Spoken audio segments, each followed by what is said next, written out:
Well, we have some questions to jump into. We had a couple of questions yesterday about masturbation. You ready for this? That's a big one. It is indeed. Is masturbation sinful? Do you prefer the term masturbation or self-gratification? Self-gratification, usually for those listening, in case there's kids or prudish individuals, for better or for worse. Too late now. Okay, well, self-gratification. Is it sinful? Someone said they heard a pastor teaching that it's possible to self-gratify without lusting. It's just something that people do. We had a great question about what's the difference between lust and attraction. Is attraction okay? That's a great question. The whole topic. And Peter, you have, we've talked before about Running Light Ministries, which you're, the president of now? I'm some title, I don't know. Something, yeah. So basically, the whole organization of Running Light is me, Bo, Lisa, and Bethany. So, I mean, we're all kind of like... Yeah, Katie now too. We're all CEOs and, vice presidents. Right. Who knows? And it's based around people with sexual struggles or people who've been hurt, by perhaps a spouse or someone else who struggle in those things. We try to approach the topic from a biblical perspective and try to help people, give people as many resources as they can in dealing with this issue. So self-gratification, is it sinful? Is it something that just people do? Is it possible to do it without lusting and committing a sin before the Lord? Yeah, and the thing that people do, I think, is the thing that needs to be addressed first, because the oftentimes excuse for any sin and belittling its consequence or impact on our lives is everyone does it, or everyone is doing it. And of course, VeggieTales works that pretty well out of our minds in the illustration of Daniel with chocolate bunnies for some reason, but I digress. We need to keep in mind, first of all, the fact that when the Bible addresses sexual ethics, it's very broad in its use or misuse. It's sexual immorality, and there's, of course, godly sexuality. There is the immoral use of our sexuality, and there is the intended purpose of our sexuality. You can go as hardline into Roman Catholicism and note the old Monty Python skit, every sperm is sacred, right? Or you can go all the way to the other side, which apparently your pastor tried to make an excuse for in saying that, oh yeah, just don't lust during it. Good luck. But the point being made still stands. When the Bible lays itself out, the purpose is not for us to know what to do and what not to do in every circumstance. The purpose is a relationship with God and living in light of those truths. So if you're asking for a thou shalt not, fill in the blank for your term, it's not going to be there. Now, people can make the argument from absence, the argument from silence, or they could make an informed decision on what is sexually immoral about any behavior and behave accordingly. Does this glorify God? Right. And that's the question. So if I ask myself in whatever I'm doing, whether it's self-gratification, whether it's marital activities, whether it's extramarital activities and use of my sexuality, whether it's certain genres of pornography that people try to justify and saying, well, there's worse stuff out there. You understand the bad logic behind all of this, and what's the key assumption? Does this glorify God? And it's an uncomfortable topic for some people because they usually keep the issue of sexuality and God entirely separate. And then you meet a guy like Bo Olet, and then their brains blow up. So it's a very important issue that ought to be talked about more in Christian circles. So again, just laying out some of the clarifications and giving you the layup of the purpose of sexuality. What then, to Denver's question, not just about love and lust or attraction and the differences therein, but in this issue at its core, what about our sexuality glorifies God, and what then would we recognize doesn't? If that's the direction you want to go to. Yeah, no, like I said, it's a very good question, and one that's incredibly relevant right now. As you said, Sean, not many people want to talk about it, but it is one of the seminal issues occurring in the West right now. I mean, pornography is a huge pervasive issue. The amount that is consumed and viewed both inside and outside the church is astronomical. Some people like to put this at a fringe issue and pretend like it's happening somewhere else, but it's not. It's happening in your home. It's happening in my home. It's happening all over the place, right? This is a very, very deep and abiding problem because of the prevalence of it. There's a difference between having to actually go out and purchase something pornographic or to purchase someone in order to have intimacy with, like a prostitute, and being able to just in your home view something. And the prevalence of it is so extreme that you can stumble upon it without looking. So I just want to preface it with that. I don't say any of these things casually or pretend as if the moral imperative that the Bible gives us is easily done. This is an incredibly difficult issue to find yourself getting control over if you're living in the modern age. And, it really, at this point, I think the numbers are still 1 to 3. About 1 females in 3 are the viewers of pornography. So that's a pretty high statistic. It used to be much lower than that. It used to be something like 1 in 5 or 1 in 7. So it's still, men are still viewing pornography 2 to 3 against women, but it's still, the numbers are definitely evening out. So it's just a huge pervasive issue regardless of you're male or female.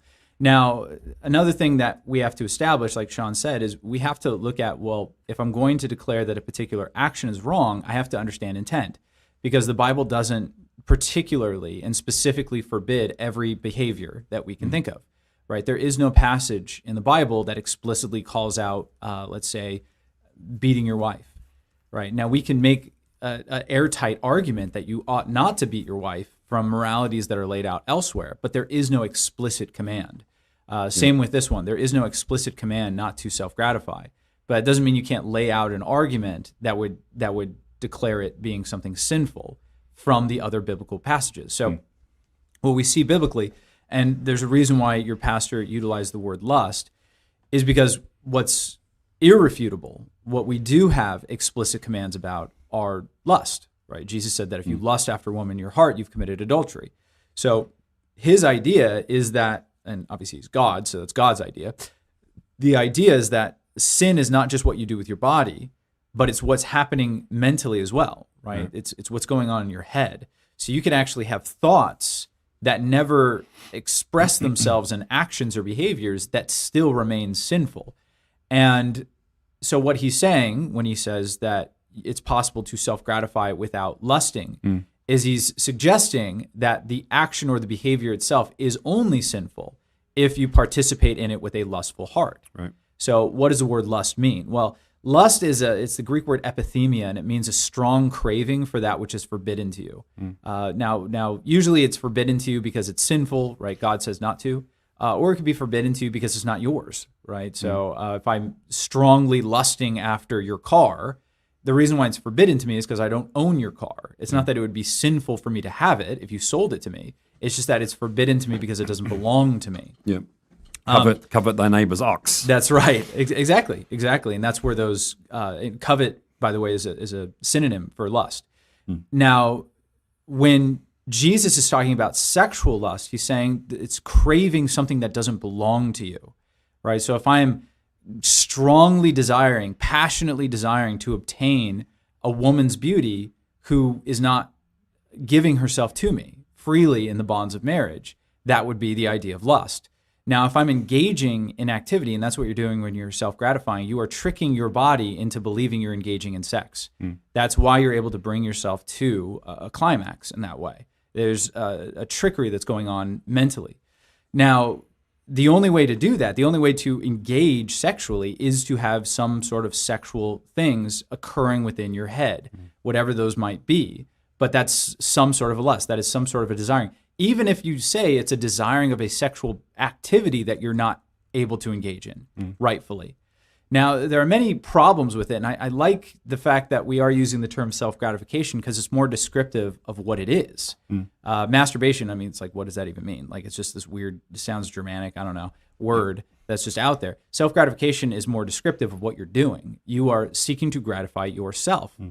Well, one of the main governors over the act of sexual intimacy is to be God's supreme and definable love, right? And one of the main aspects of God's love given to us in 1 Corinthians 13 is love does not seek its own, meaning that what's supposed to govern my sexual activity is the desire, the will to bless and benefit another, and not to seek selfishly my own gratification. Well, when you self-gratify, that's all you're seeking. You're seeking your own gratification above and apart from anyone else's. Now, if you don't think that that has a psychological effect on you, right, as a single person for you to do, it's not the worst thing in the world. I'm not saying it's like the king of all sins and you're like just as bad as someone who commits adultery. I'm not saying that, but I am saying it is a sin, and it is enforcing into your mind and into your behaviors an ideal of selfishness when it comes to sexuality. Yeah.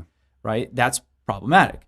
Another problem is kind of as Sean alluded to, I don't actually believe someone when they say I'm not lusting when I self-gratify. It's very hard for me to even comprehend that statement. That's like someone saying I'm not thinking about food when I eat. Yeah. How do you engage in gratifying an appetite of eating without thinking about food? How do you engage in gratifying a sexual desire without thinking about sex? That is pretty nonsensical to me. Now, the intent of sex given to us in 1 Corinthians 6 is to be an acted out representation of God's unity within himself and towards his people. Right? This is what Paul says. It's an acted out representation of godliness in terms of unity. This is why it's restricted to one person within the confines of marriage. Jesus restricts himself exclusively to one bride, namely the church. And that relationship is not intimate until there is mutual consent from both parties and bounded by covenantal agreement, right? So Jesus didn't just say, hey, I'm with you. He died for us. He gave himself for us and committed himself to us forever. When we're giving our lives to Jesus, we're not just saying, hey, I'll try you out. We're giving our lives to him. We're declaring him Lord and Savior.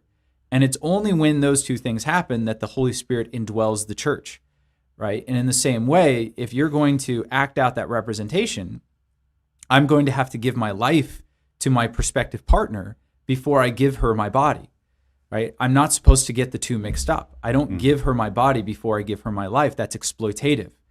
I give my life first, and then only in the confines of trust and intimacy am I able to, and safety, which is what marriage is set up to do, am I then able to consummate that with an acted out representation, namely sexual intimacy, right? So it's very important to understand that. Again, self-gratification removes all those factors. You're not committing yourself to anybody because you're only with yourself. It's not for the confines of love because, once again, there's no other partner in the equation. And it's only for the prospective purpose of gratifying your own pleasures, as opposed to seeking mutual contact with another person and working its way out in a consummation of a greater relationship, right? So all those factors are removed. I just read an interesting book called The Rise and Triumph of the Modern Self by Carl Trueman. And he is being hyperbolic in this statement, but I still think it's kind of funny and interesting. He said, I almost prefer the days where people go and buy a prostitute to someone viewing pornography. He's like, at least when you're buying a prostitute, you're spending money, you are sacrificing something, and at least you're interacting with someone. When you're viewing pornography, you're interacting only with yourself and engaging in just selfish narcissism.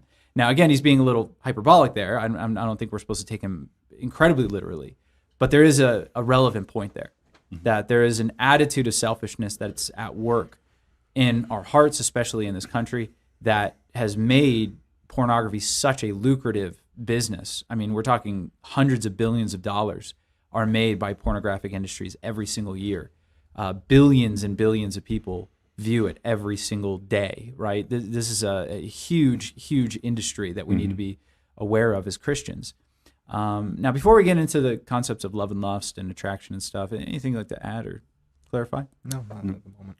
All right, cool. So I already kind of gave a basis for the distinctions between love and lust, right? Love is a strong desire, but it's a strong desire that's geared towards the betterment of another. Lust is a selfish desire for that which is forbidden to you, right? It's an ownership desire. I want to own you or utilize you for my own ends. Love is about seeking the betterment of someone else, sometimes in contradiction to your own good, right? That's how love works. That's why it's self-sacrificial. So when we say that we love somebody, oftentimes in our culture, we think, I have strong, deep, passionate emotions towards them. Now, that is a part of love. That's a facet of love, but it's not the totality of love. If you have just strong passion, it could very well be lust. It could be infatuation. It doesn't necessarily mean that you love that person. And even when you do gain an actual loving perspective towards someone, it's difficult to work that out in reality because there's a lot of fighting urges and propensities within your flesh, right? So to work that out with someone and to make sure that it's a mutual relationship as opposed to a one-sided infatuation is something that you need to work on. You need to negotiate that with your prospective partner. This is not something where, well, I'm so into them, it doesn't matter if they're into me. No, that's stalker, right? That's not actual love.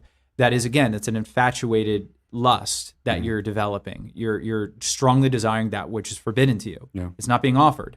So you need to be very careful with that and cognizant of it. And that also gets into the idea of, I believe it was attraction versus...